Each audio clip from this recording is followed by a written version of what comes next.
I want to talk about how to make your Seder run efficiently. Right? We'll discuss also some inspiring areas, but but one of the things about the Seders, when you're in yeshiva, the guys in yeshiva always say, they brag how late their Seder was. Oh, my Seder went till 2, mine went till 3, mine went all night. Like, it's a big deal for them that it should go long. But for most people, most families, there's no positive reason that it has to go like that. And there's, it's not fast, but there's no reason it has to go hour after hour after hour. So there are certain things that you can do that will help streamline it without taking away at all from the Seder. Right? And I'm not talking about making it in 90 minutes, but I'm talking about just making it so it runs smoothly. And the number one thing, that you have to remember is that the time you end your Seder directly correlates to the time you start. Right? It's very simple. And if you start your Seder late, you end late. Right? And therefore, there's a specific time, right? After shul, you come home, right? You come home after shul that you can start. Now, what happens very often is that people will come home and they have guests and there's a straggler and the table's not set up all the way and you have to get this and you have to open the boxes of the matzah and start organizing it. If you do all of that, then you'll start your Seder an hour after the time you can start. By doing that, you're talking about you're pushing 10 o'clock already and you haven't started. So you need to do everything that you can to set everything up in advance. Especially this year, the first Seder, it's very easy to do because it's not a holiday beforehand. It's just a Friday. And therefore, what am I saying is that you should make sure that all of your vegetables that you're going to be using for maror are properly washed, cut, and you already should try to have someone, especially if you're having a crowd, organize it into sets so that it's already separated, so that you're not sitting there for each person and trying to figure out how much to give and giving it out, figuring it out and giving it out. Here you've got it all set already. You just take it and you hand it to each person, or you have it in front of each person already. The same thing with matzah. You can have the boxes already open, have the matzah ready. You know how much you have to give, so you may as well have it organized as well as you could in advance. The wine you can already have. Right? You don't pour the wine, but you should have the wine. You should have the bottles opened. Right? Those are all areas. Anything that you can do in advance before Pesach actually begins. Right? Before the men go off to shul and you come back home and you start. Really the important thing is to streamline by preparing as much as you can. If you're going to have candy for the kids, make sure you got the candy. If you're going to have toys for the kids, make sure you got it. If you're going to have pillows to lean on, make sure they're there. Don't try to figure out who's going to sit where beforehand. All of these things make a world of difference. Starting at, let's say, 8:30, I'm just making up the times now, versus 9:30 is a world of difference. Because even if you do your Seder and you enjoy the kids participate and they sing and everything, and it takes many hours, there's a difference between ending at 12 and ending at 1. And you can tell the difference. You feel it the next day, and it takes away from the joy. So the idea is to try to make sure that you streamline it as much as possible in every area in advance, so that you're not doing it the last minute and everyone's just waiting around. Right? And that makes a world of difference. So that's rule 1, that your Seder ends is directly correlated to when your Seder begins. That's important. Now, I'm not saying that you should begin your Seder before the appropriate time, because if you do, you're having a Seder on a weekday. It's not Passover. You have to wait till Passover begins. So, but after it begins, you should be ready to sit down right away, and you begin. And all the Haggadahs should be out, right? A Haggadah at every place, right? Everything should be ready so that you don't have to spend all of that extra time trying to do things. That's the first basic idea of it. Secondly, there is more than one opinion on how things are done at a Seder. We have to remember the purpose of the Seder. You fulfill certain mitzvahs, but the overriding spirit of what you're doing is that you're conveying the information of the going out of Egypt and all of the information in the Haggadah to the next generation. That's the purpose of what we're doing. We eat the matzah, that's a mitzvah. We eat maror, it's a mitzvah, it's very important. We drink the 4 cups of wine. But the whole basis is you are educating the children of the next generation, so they should all know and understand, right, the story.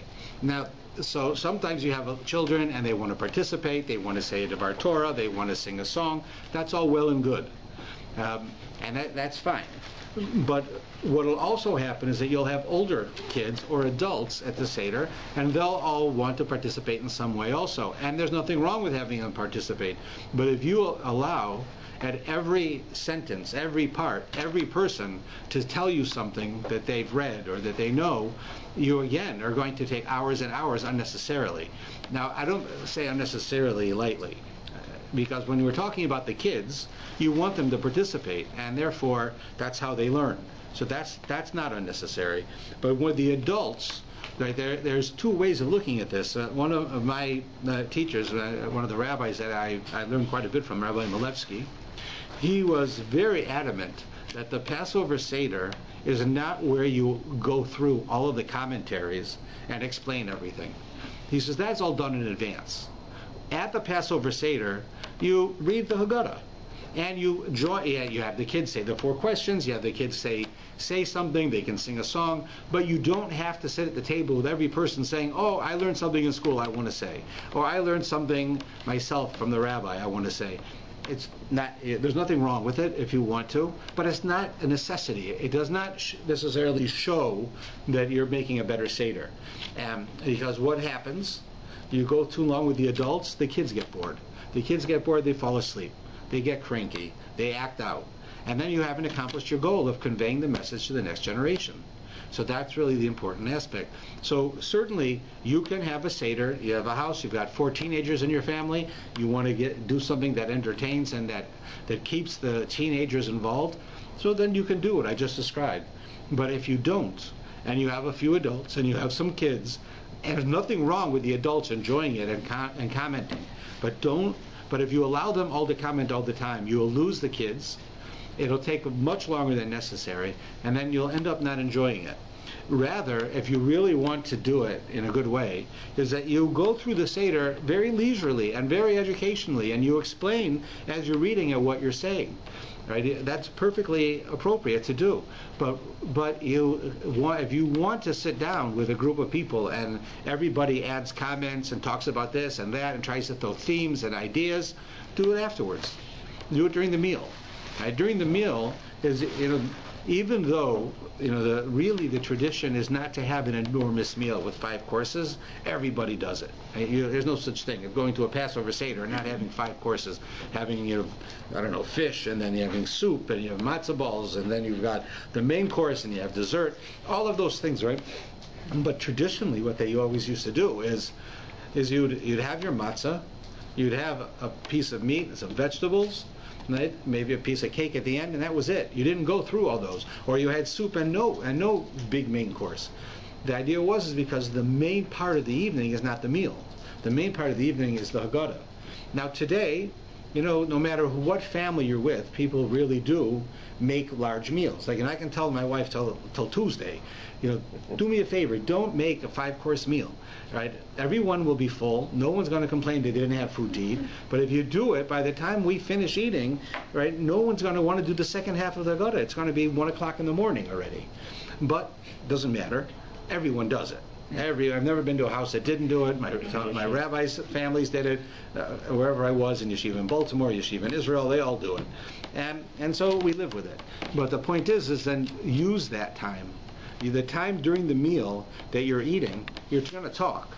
And it's very important to use your speaking during the Seder in a positive way. It's extremely serious to speak foolishness or to speak Lashon Hara, things that you shouldn't say during the Seder, because you understand that Passover, and I'll discuss this, hopefully you'll join us for the Shabbos Haggadah talk on 6:15 this Shabbos. It's once a year. You have a special talk that the rabbi gives, once before Pesach and once before Yom Kippur. So this one before Pesach, I'm delving into the idea of the idea of speech. And Passover is talking. Pesach, or they say, is Pesach, the talking mouth. The whole idea of Pesach is talking. It's transmitting through words to the next generation. But it's really much deeper than that. So we'll talk about that. But in the meantime, one thing we know is that you shouldn't speak in a bad way. You shouldn't speak badly about people. You shouldn't speak foolishly, because speaking is a very integral part of the Passover Seder. And therefore, here's a perfect opportunity for all of the people at your Seder who want to expound on certain ideas and things that they've learned and they want to say, and traditions in their family that their father always said, let them do it during the meal.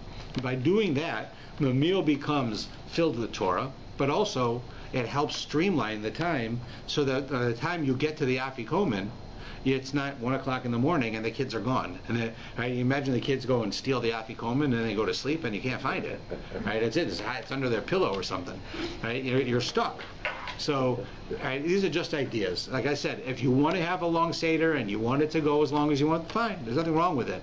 But the number one complaint I hear from people is that they can't convey the Seder in a manner that they feel good about it. By the time they go to sleep, they're feeling bloated, they're feeling exhausted, and they got to get up early the next day, and it's just, people just aren't happy with it, and it's not necessary. So that's one area. Then when we get to the actual Seder itself, so it's a mitzvah that you read the Haggadah from beginning to end. That's it's called Sipur Yetzias Mitzrayim, the story of the going out of Egypt. And as it says in the Haggadah, even if everyone here knows the entire story backwards and frontwards, if you're the greatest rabbis of all times and you know it, you still have to say it. Even if you're alone, excuse me, you're saying the Seder on your own, you still have to say it. Right? In other words, the saying of the going out of Egypt is extremely integral. So one needs to do that. So one important rule to keep in mind is that you have to say the words of the Haggadah. Preferably you understand the words. If you don't understand the words, you certainly can say it in English, but you should have a goal eventually to learn how to say it in Hebrew. If you can't, you can't say it in English. But the idea is that every section of the Haggadah is put in there with wisdom. It was put in there certainly from the section where he say Halak Ma'anya. That's considered original, from the original Haggadah going back to pre-Middle Ages. I mean, really, it goes way back. And what we have within the Haggadah is really all of these points are there to help teach us the really nuances, the details of the going out of Egypt. So it's important to read it, and with some little bit of discussion or explanation, and then to do more discussion or explanation during the meal or after you finish if somebody really wants to. So that's really a basis of streamlining it. But let's take a moment or two and take a look at the Haggadah and see if we can get some idea of what I'm saying. So different Haggadahs that are put out by different manufacturers are translate differently, and some are easier to read than the others. So then you get one that translates it that's good for you. So, but there's no.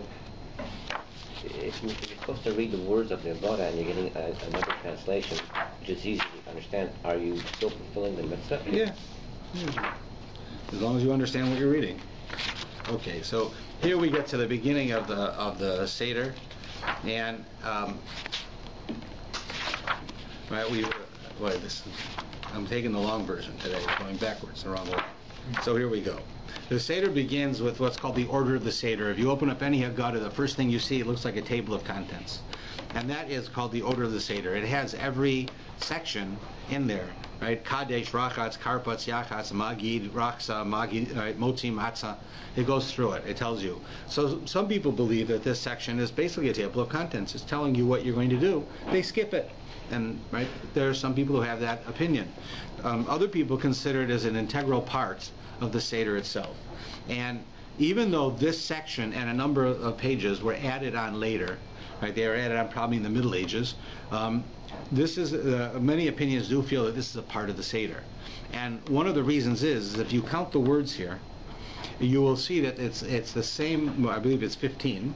You'll find that the number of words which is the number of stages of the Seder from Kiddush until the end, right? All the stages you go through are equal to the same number as the steps that lead into the Beis HaMikdash, into the temple.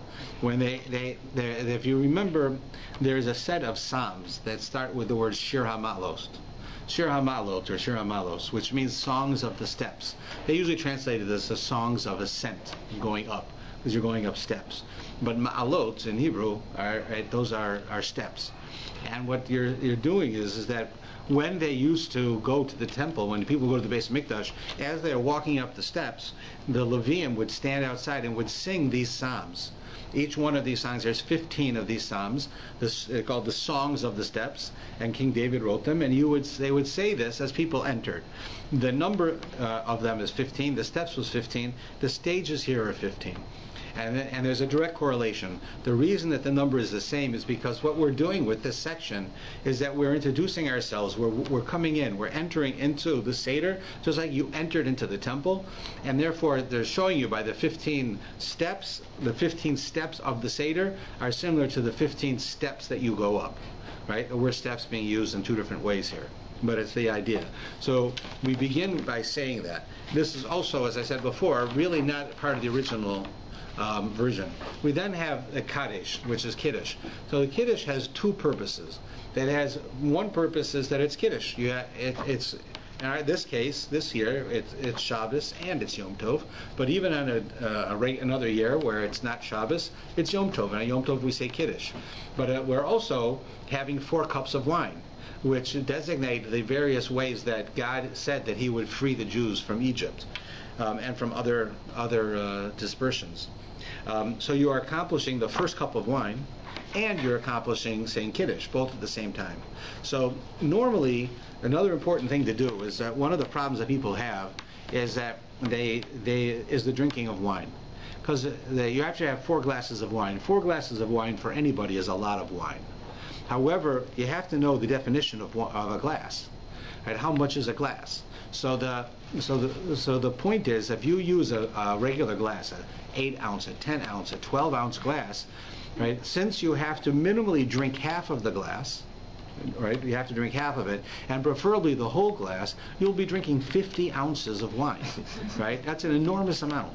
That even with a meal, it's an enormous amount. So that's if you drink the full glass. If you drink half, so it's 25 ounces. That's still not something to sneeze at. But the fact is, the amount of wine that you have to drink in a cup is either 4 ounces or 4.3 ounces. We're not talking about very much. It's like a bathroom cup, and or more a kitchen cup, let's say, like the little cup. And the purpose of that is that if you get a cup that's big, let's say I'll get a 5-ounce cup. Oh, right.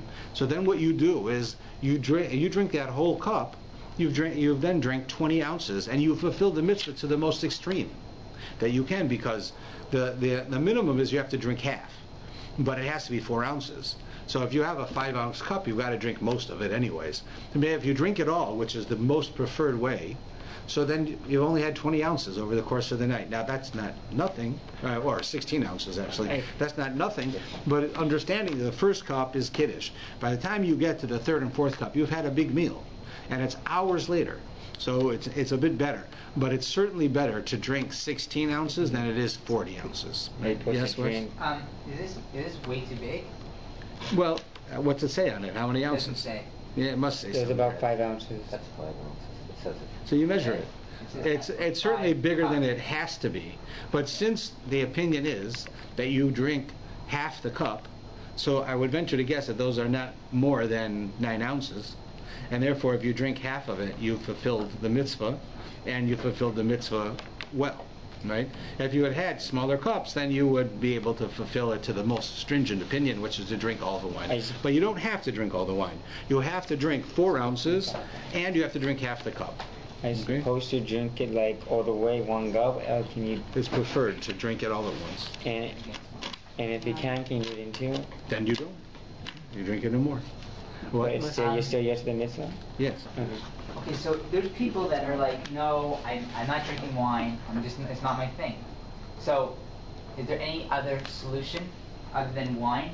Yeah, wine is preferred, without a question, and red wine is preferred over white wine. Okay, but if you use grape juice, you certainly fulfill the mitzvah. There are some who there are some opinions that might not accept it 100%, but the overwhelming majority is that you can use grape juice. What you should do if you're going to use grape juice really is to put a couple drops of wine in, Right? Not enough that it should bother you if you don't want to drink wine. Just a couple drops so that it's not only grape juice. And same thing if you have white. Well, let's say you like white wine, right? And you don't like red wine.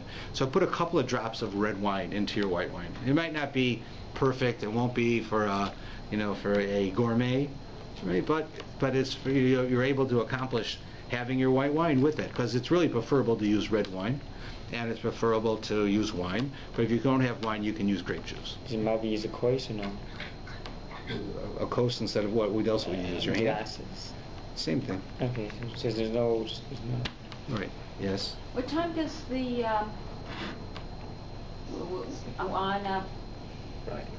for next Friday Erev Passover? What time should we stop cooking at?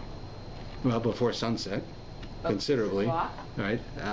You'd have to look on my schedule. They're downstairs. Okay. I don't have it here. Okay. So now that we've done the the wine, so keep in mind that if you buy big cups, people might drink too much. So if you have the cups, 4.3 ounces is for the first cup. That's for Kiddush. It's a little bit more than the others because it's Kiddush and the first cup. The second, third, and fourth cups, 4 ounces is sufficient. So that's all you really need to do. It's not a lot. It's a lot better than like when I was growing up. We used to have like these 12-ounce like fancy glasses, right, that we used. Luckily, we didn't know enough to be able to say we had to drink the whole cup. But a year didn't go by, but if one of my brothers or I didn't get drunk and sitting on the floor under the table singing, a bunch of little kids, right? But that's what would happen. You can imagine that it's not necessary. So that's the next thing.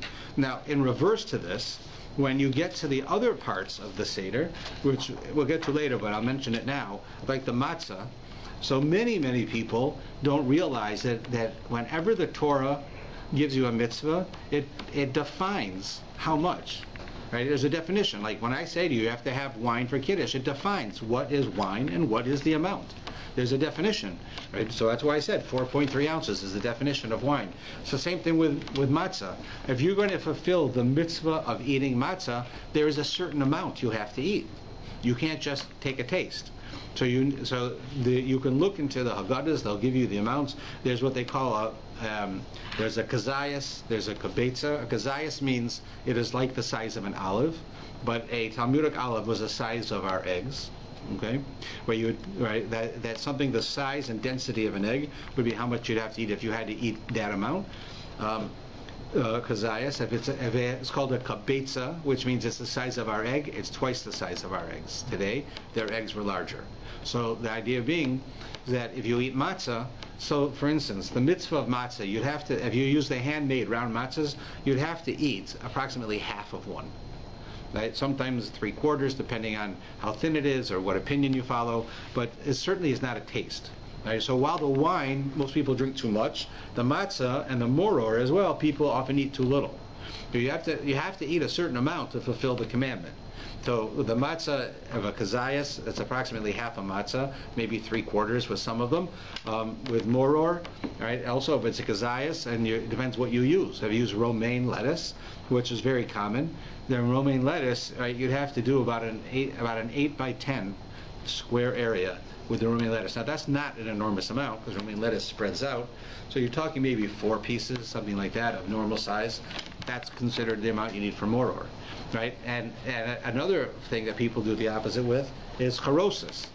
Most people eat a lot of charosis, but really, according to the rule, you don't have to eat any charosis. You put you dunk it in the charosis and you shake it off. So you're not really eating it, but people do, and there's nothing wrong with that. That if you want to eat it, with whatever you're eating, right? But just don't make it overabundance, because then you're losing the moror or you're losing whatever else you're eating. But you can have some on it. So people do everything backwards. Right? I find they drink too much wine, eat too little matzah, eat a lot of charosis. Right? It's all the reverse. Yes, Wes? Is there at part of the meal, like people get hungry during the meal. So once we start with the eating part, can you carry through? Can I eat, like you're saying, I don't know, a ton of romaine lettuce during the Seder? Well, when you get to the eating part, you're more than halfway through, and at this point, I can't imagine anyone's going to be hungry after the meal. I mean, unless you don't have much of a meal. It's a meal. Oh, this is the second. This is after you've already had your meal. No, you said the eating part. The eating part is your meal. That's Right. what you eat. Oh, I mean the part where you say, okay, this is the maror and this is the. So those are minutes before the meal. Oh. Right, but let's say if you have people at the Seder, and if you've made Kiddush, right, it's customarily we don't eat, but if somebody wants to, that they're allowed to. They fulfill, they're not breaking anything. So, for instance, like in my house, when I in order to get the kids or the grandchildren to ask questions, do things, I bring candy to the table. Right? Traditionally, in history and in Jewish law, it says they used to use almonds and raisins. Our children are much too spoiled for almonds and raisins. They ain't going to do nothing for almonds and raisins. Maybe an almond Hershey bar. But I get, some Pesach candy, and I have it at the table. And when they ask a question, I give them some. Right? So you always get the wise guy adult who wants some also. Right? So it's not preferred, but it's allowed. You're allowed to do it. Isn't that, right? So they can do that. So the idea being is that it keeps them involved, and if they're really hungry, they can have something to eat. So one of the reasons why on Erev Pesach that you should eat before the Seder, like before nightfall, you should eat something, right? Is because you don't want to go into the Seder hungry, because it is a few hours until you actually eat something. But then when you start eating, you're going to be eating, right?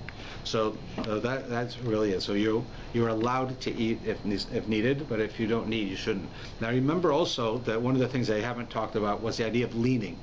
There's a whole concept that when a person fulfills the mitzvahs of the Seder, there's an idea in some of them to lean. Why is it? What does it mean to lean? Leaning is, if you ever see the old movies with the Romans, they're always like laying on a couch and someone's peeling them grapes, right?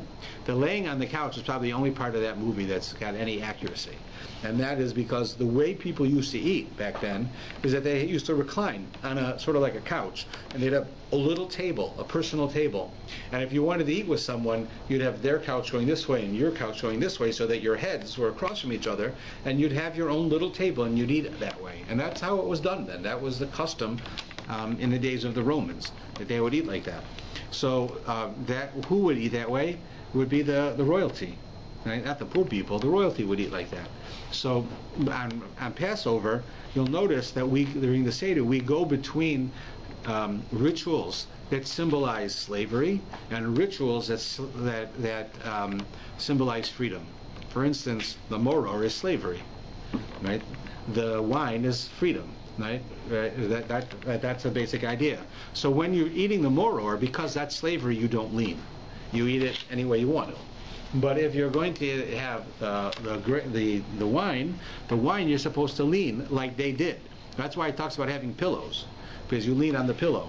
The idea is you're supposed to lean to your left, and if you don't lean when you do it, you have to do it again, just to show you how integral it is. But that's only for the parts of the Seder that are integral to being royalty.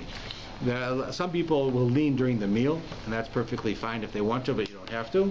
But where you would have to is when you eat the matzah, when you drink the 4 glasses of wine. Those are all examples when you'd have to lean. The moror, you don't lean. The karpas, you don't lean, right? Because those are signs of slavery. So that's really how that works, and that's an important aspect because it shows that. Traditionally, in the old days, women didn't lean. Today, it says it says in the law that even in the old days, important women did lean. Now, in other words, you had women who were ignorant; they weren't educated. But then you had some women who were educated, primarily Jewish ones, but they did have others. And the women who were royalty, or they were special women, however they defined it in Rome, they would lean when they ate. So we say that all Jewish women are special, and all Jewish women are educated, and all Jewish women therefore should lean. And therefore men and women both lean during this mitzvah. So as we're going on through all of these different parts, when we get to the karpas, so karpas is an interesting thing. Most people use parsley or potato. I find that you don't have to, but karpas is supposed to be an appetizer on the one hand.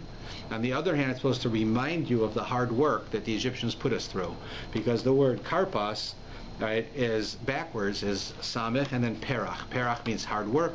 Samech, right, stands for 600,000, the number of slaves that there were, so that they put all of the Hebrews to hard work. So that's why they use the word karpas, and it is a form of an appetizer. So it was common that they would use a kind of vegetable. So we would do the same. We take parsley is very common and potato is very common. Now I know of people who use exotic things because one of the purposes of the karpas is to cause the kids to ask. Because you just made kiddush. So what do you do every Friday night? You make kiddush, you go wash your hands, you have bread, right? So here you're going to make kiddush, you're going to go wash your hands, you're going to have parsley. The kids are going to wonder, right? So some people will actually have banana, pineapple, because they want the kids to ask, like, oh, every year we have parsley. Like, we know we have parsley, so they come up with a pineapple, right? That's really weird. Now, I don't know a specific source for it, but these are the people I know who do it are people who know what they're doing. They're not, making it up. So, but the idea is that they're doing it to inspire the kids to ask questions so that you can tell them about the going out of Egypt, right? So that's one. Now, you're supposed to dunk that into salt water, and that's reminiscent of the tears. Because of that, that's the tears of those who right, what they went through as slaves. So we don't lean when we eat that for that reason. And then we go into the area called yachatz. Now, the significant thing of yachatz is where you have 3 matzahs and you break the middle matzah. Right? Always when you make hamotzi, which you haven't done yet, you're doing that much later, you're supposed to have 2 whole loaves of bread or 2 whole matzahs. So in this case, you have 3 matzahs, right? You've already set up, before Pesach begins, the whole Seder plate with 3 matzahs. And the middle matzah is the one that we're going to break, of which one part of it is the afikomen, and one part of it you keep for using, you'll see, during the Seder.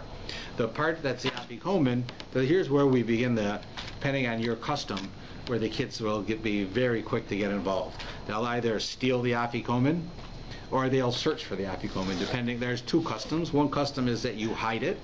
You take the afikomen yourself and you go and hide it, and the kids will look for it. Or you leave the afikomen by your side, and sometime during the evening the kids will steal it. Now you have to ask, why would we do that? Like, first thing is, going and searching for it, okay, that's not so bad. But stealing it, that's, like, can you imagine, we have a religious ritual teaching our children to steal. That's what we're doing. We're teaching our children you should steal. Now, it doesn't make any sense. We don't believe in stealing. And we certainly, even if we didn't have a mitzvah that you can't steal, you certainly would think that you shouldn't educate your children to do that. So what are we doing? So it's a very important concept, and that's why this is still done. And that is, when a person takes the matzah and the kids steal it, the idea is, or they're looking for it, is that matzah symbolizes the redemption, the freedom. Because matzah is this one piece of matzah is a symbol of slavery and freedom. It's the only symbol in the Passover Seder that has 2 parts. It's right, like the wine is only freedom, right? The maror is only slavery, but the matzah represents slavery and freedom. And the matzah is what we eat when we're being redeemed, when we're taking out of Egypt. As we were going, we ate matzah. It wasn't coincidence. It wasn't just that they didn't have time to bake the matzah. They knew they were leaving Egypt. They knew it. If they knew they were going to leave, they could have made bread, but they made matzah on purpose. Right? They wanted to make matzah, and they did. And certainly their time was short, but they wanted to do it.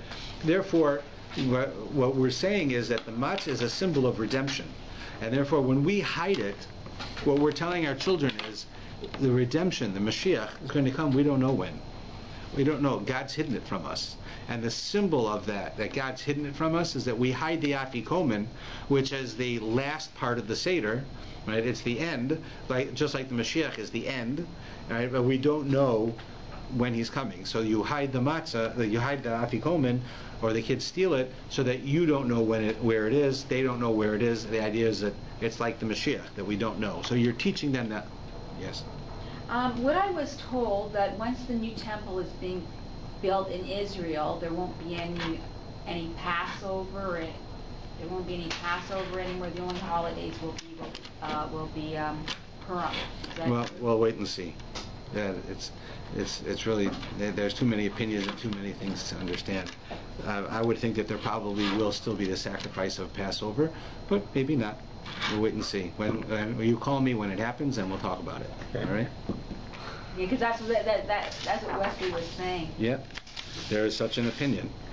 So after we've done this and we've hidden this, and the kids are now going crazy trying to find it, now according to all opinions, we're beginning the Haggadah. The Haggadah really begins with Magid, which means the section that has to do with telling the story. That's what we're here for. We're here to tell the story. That's the main important aspect of the whole Seder. So we begin by saying this is the bread of affliction and showing the matzah. Now it's here you see the matzah is a sign of slavery. Later we'll see it as a sign of redemption. And we go through this section. We then, of course, I'm just doing this quickly. We're not doing a commentary on the Haggadah tonight. We get then to the 4 questions. So customarily the youngest child will ask the 4 questions because there's supposed to be 4 questions. In other words, the idea is, why do they ask 4 questions? Because the whole purpose is we want to teach the children about the going out of Egypt. We want to tell them what God did for us. And one of the best ways to learn is to inspire them to ask. That somebody, if a child comes to you and asks you a question, chances are he's going to remember the answer a lot better than if you just tell him the answer without him asking. So we have these 4 questions. What happens, of course, is that we get used to the 4 questions, or the kids will sing the 4 questions in a language and they don't necessarily understand it. So it's important that we make sure that our children have a basic understanding of these questions and that they realize these are questions that are pertinent. Like, why is it that tonight is different than all other nights? Every other night we go and we make kiddush and then we eat bread. Tonight we make kiddush and we eat parsley. But what is that? Right? Every other night we can either sit or we can recline. If we're royalty from the Roman times, we would recline. If we're us like today, nobody reclines. You go home for dinner after work, you don't recline, you eat dinner. So we do one or the other. But on Passover we do both. Right? All of these are examples of what the child should be seeing. So certainly allowing the youngest child to do this helps them participate, but remember your goal is to convey the information. So you use this as an opportunity to do that. So you go through all of those questions, and then we begin the whole story of the going out of Egypt, right, and all of the different aspects of it. Every piece of what it says in here is integral, is important, and it teaches you another aspect of what the Haggadah is trying to say to us. It's not all that it's one message, but every detail is telling you. When it talks about the 4 sons, right, it's referring to 4 different sons that are referred to in the Torah. They're actually referred to, and each one has a different role. And if the whole goal of the Passover Seder is to teach your children, so the fact that you have different children with different personalities, just like the 4 different children in the Haggadah, tells you that you can't teach each child the same way. Each one's different. You have one child who's naturally a good kid. He's naturally, does what he's supposed to do. You have the one who's always mischievous. You have another one who has trouble learning. You have another one who's too young to learn. Right? And you have to address each one of them differently. And that's why the Haggadah begins with the 4 sons, to tell us this idea. And then they use it as a tool. Right? And then as we go on throughout, we have all the various aspects, but I want to get to the section with the food because I'm hungry. Because there's a lot to it that's important for what we're doing. Every part of the Haggadah is important, but we're not doing a commentary tonight. That was the other class that we did. When we get to the section that has to do with the food, we're going to talk about some of the laws with the various mitzvahs. So that's why I'm skipping up to that. If we look at it, we get introduced to this idea with a statement from Rabbi Gamliel. Rabbi Gamliel says that if a person does not discuss the following 3 things during their Seder, they have not fulfilled the Seder. And that is to talk about Pesach. There it means the sacrifice of Pesach. So you talk about matzah, and you talk about the bitter herbs. Right? Those 3 things are integral. Right? According to Rabbi Gamliel, if you talk about those 3 things, you have covered the thrust, the purpose of the Seder, because each one of them will discuss a different aspect. Right? The Pesach talks about we're free, we are no longer slaves, we're our own nation, we have nationhood, we have dignity. The Jews coming out of Egypt became the most powerful nation of the world at that time. It's a big thing. Matzah is the sign of you're transporting from being slaves to being free. And what did we go through? We went through the 10 plagues. We went through the splitting of the Red Sea. We received the Torah. That whole section. It talks about moror. That's reminding us of the slavery. It's in reverse order. But you need to talk about the slavery. You need to talk about the transition. You need to talk about the freedom. And if you do that, then you fulfill this. And it says each person is obligated to feel as if you yourself came out of Egypt. Now, I say this each time, it's very hard to do that. We don't, well, first thing, most of us have never been to Egypt. And most of us don't know what a slave is. I mean, really a slave. There is such a thing today, but it's very rare.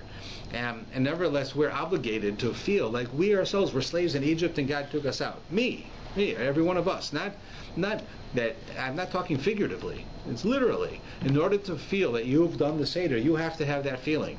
Now, of course, you didn't come out of Egypt. You weren't in Egypt. You'd probably never been to Egypt, and you weren't a slave. So how can you do that?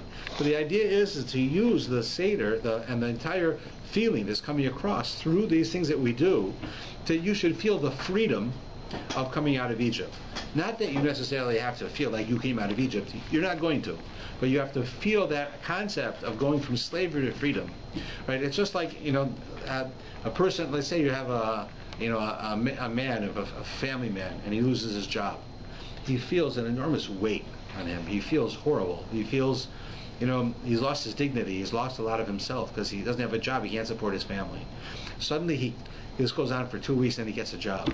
The feeling that goes from being the unemployed person to being the employed person who can now support your family, just the feeling, the moment he gets that job, that's the feeling we're talking about. That freedom, the lifting of the weight off your shoulders that comes with being a slave, you suddenly are free. We have that obligation, and by looking into the Haggadah well enough, you will feel that way. So we go through showing you the matzah, showing you the moror, right, all the different parts, until we get to the part where we're actually going to eat it. Before we do that, we begin the Hallel. Now, Hallel is a prayer we say in Shul. It's a series of a number of psalms written by King David that are said in the order that they're found in the book of Tehillim. And we say them as praise for God, and that's what they are. There's two halves to the Hallel. The first half thanks Hashem for what He's done for us already, bringing us up through the going out of Egypt, and the second half asks for the coming of the Messiah. But there are two parts to it. The first half we say now, before we get to them eating the matzah. The second half you say after the Birkat HaMazon, after you've finished eating.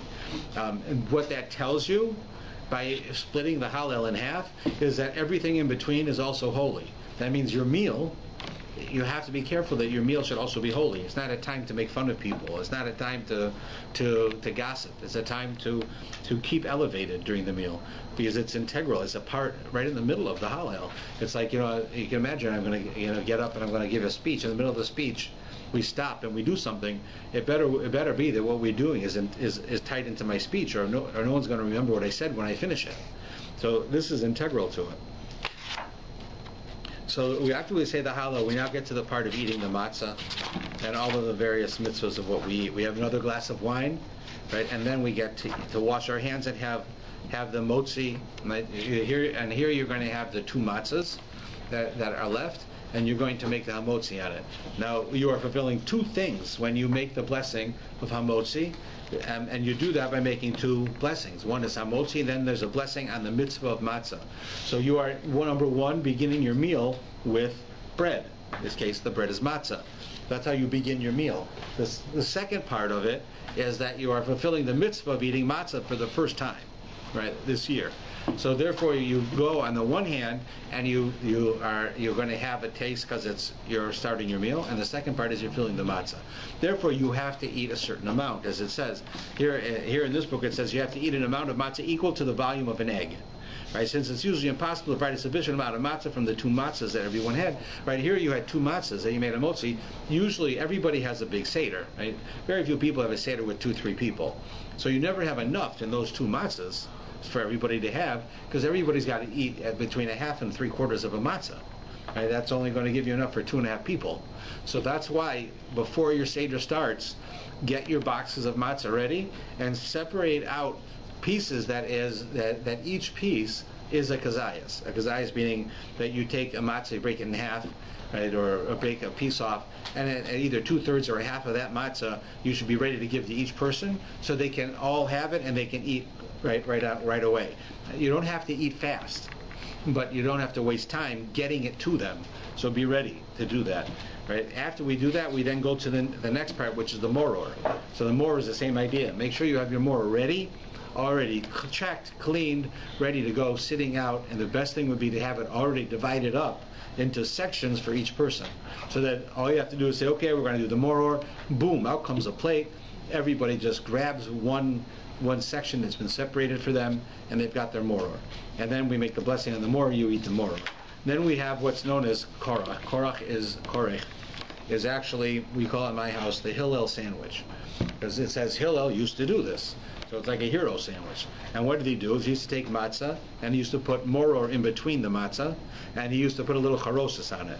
So here again, you have to now eat an egg. You have to eat an egg of matzah, right? In other words, another half of a matzah, and you have to eat another egg of moror, and you put a bit of charosis on it. Now, why did he do this? Because in the days of the temple, when you ate your sacrifice, what was the sacrifice for Passover? It was a lamb, and it was basically rotisserie. You took a lamb, right? You cleaned the outside off, and the entire lamb was put on a spit, like a rotisserie in your house, and it's slowly turned cooking. It cooks an entire lamb. So what happens is that how do you fulfill the mitzvah of the Passover offering? Is that everybody who's there, this family who's roasting this lamb, gets a piece to eat. So they would take the piece of lamb, they'd put it in between two matzahs, put a little bit of moror with it, and they'd eat it. Right? So Hillel says that even though today we don't have the sacrifice, we should also do that. So that's why we have this extra section called the korech, which is eating it as a sandwich. And we have that section. When you finish that, you begin the meal.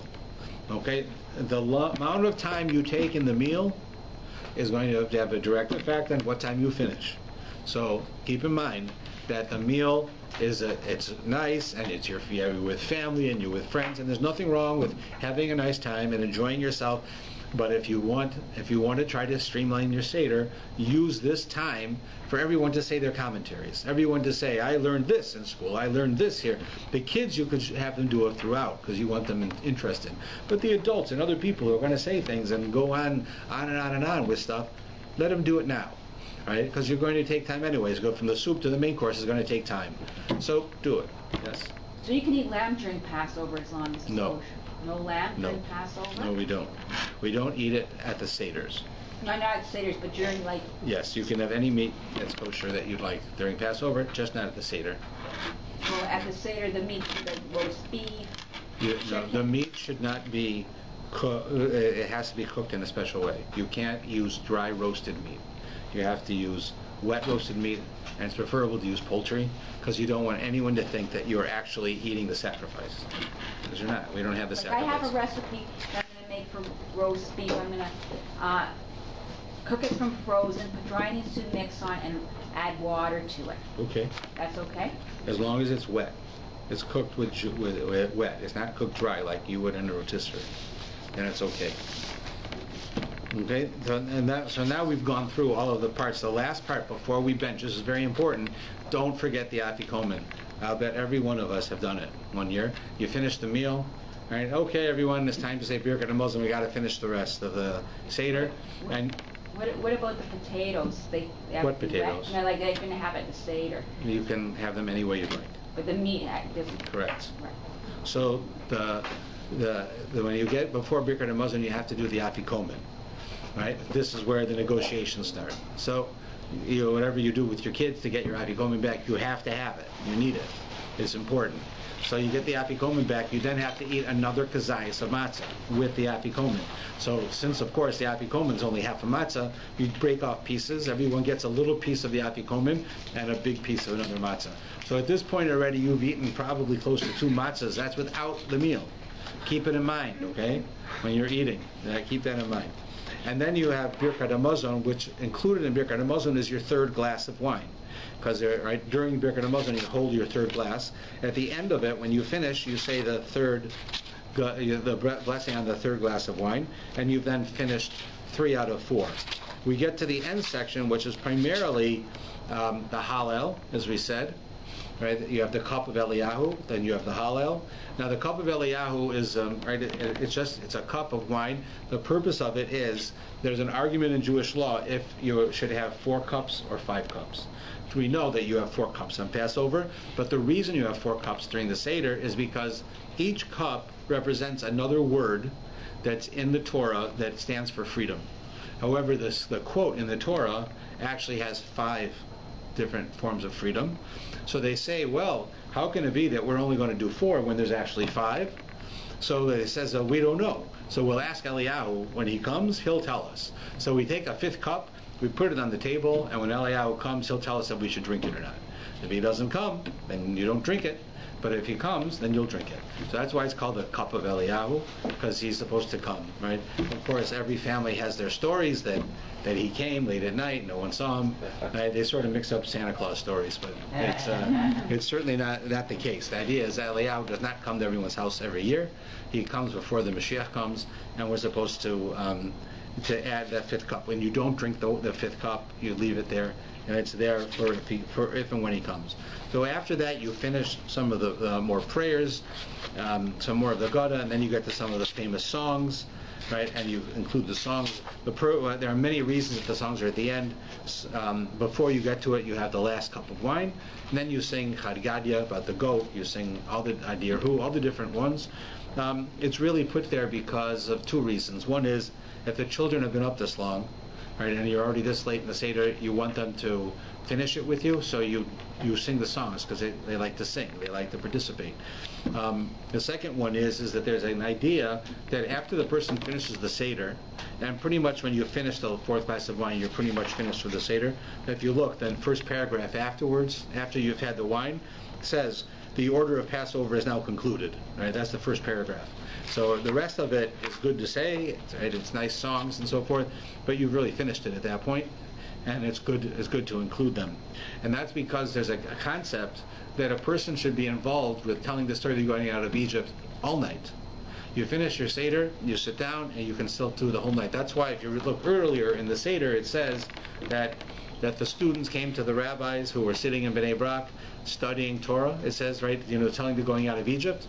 That means they're having their Seder, and they come and they say, rabbis, it's time to stop, it's morning. Right? Why? Because they have a custom that even when they finish the Seder, they would stay up and talk about the going out of Egypt. That's not a requirement. It's a nice thing to do. It says in Jewish law, if you want to do it, that's fine.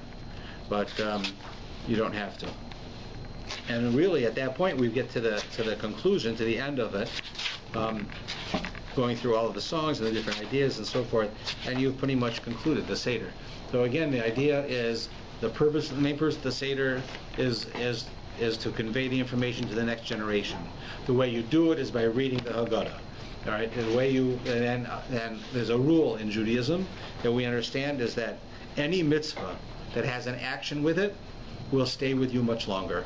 For instance, why don't I just tell you about matzah? Why do you have to eat it? I'll just tell you. Right? About what the Jews made matzah when we went out of Egypt. I explained it to you. So it says that the Talmud tells us any mitzvah that has an action, that you do something, you eat, you shake a lulav, you eat the matzah, you eat the moror, those mitzvahs will continue forever. I'll give you a proof. Right? It's very good proof with people who weren't raised observant. Right? Everybody, no matter how far away you are from Judaism, growing up, you've heard of Passover, and you've heard of Sukkot, right, with a sukkah. You may never have been in one, you may never seen one, but you know it exists. But most of the people have never heard of the holiday of Shavuos. The holiday of Shavuos is an important holiday. It's one of the 3 major holidays in Jewish life. That's the holiday when we got the Torah. Right? But there's no action on that holiday. There's no lulav to shake, there's no sukkah to sit in, there's no matzah to eat.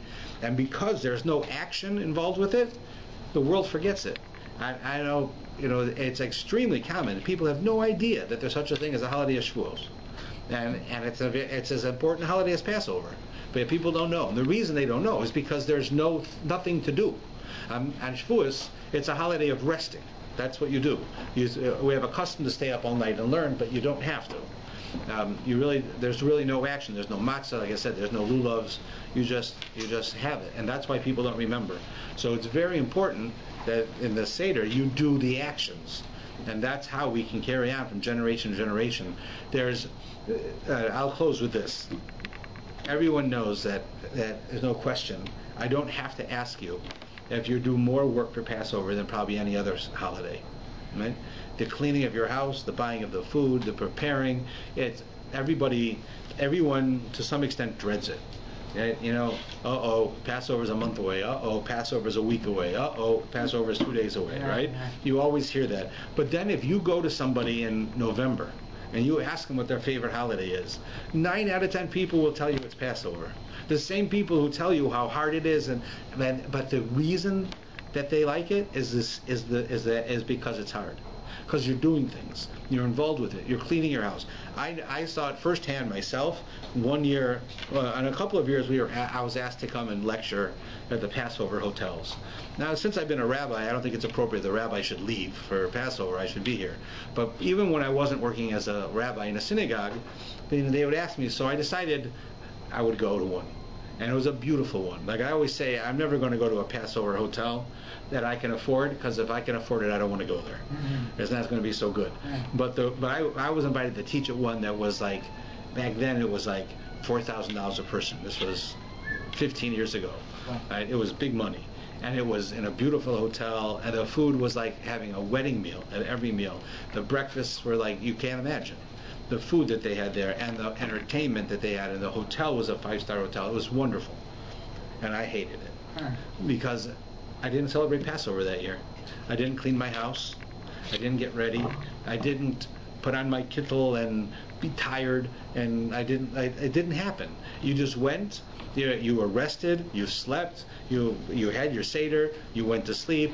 So services were at 10 o'clock. I didn't have to give a speech, right? It was like, you take it easy, right? And it was a rest. And that wasn't Passover. Right? I mean, for myself, that was a proof. The work of Passover is integral in it. So every moment, everything we do to get ourselves ready for Passover is what, in the long run, you will remember and your children remember, and they will not dislike it. They will be happy.